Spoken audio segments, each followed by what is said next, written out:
এই cold allergy, dust allergy, sinusitis, pleurisy, pneumonia, TB, যক্ষা, বক্ষবিদ্যুৎ সমস্যা, সিওপিডি, এই সময় এই রোগগুলি হয়, এই 12টা রোগ, এই 12টা রোগকে প্রতিরোধ করতে পারে আপনার কালিজিরা, আদা, মধু, পেঁয়াজ, রসুন, গরম পানি।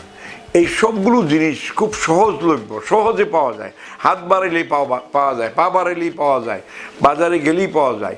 এগুলোর জন্য কোনো ডাক্তারও দরকার হয় না। এত সহজ জিনিসগুলি, আপনার এই রোগ নাই কিন্তু আপনার বাড়িতে আছে, আপনি নিয়ে যদি সবাইকে একটু লবঙ্গ খাওয়াই দেন, সবাইকে একটু আদা খাওয়াই দেন, সবাইকে যদি একটু মধু খাওয়াই দেন, সকলকে যদি আপনি একটু গোলমরিচ খাওয়াই দেন, সকলকে যদি একটু বস খাওয়াই দেন, সকলকে যদি একটু দারচিনি, এলাচি খাওয়ান, তাহলে কিন্তু সকলের উপকার হবে, মানে এটা আপনার সওয়াব হবে।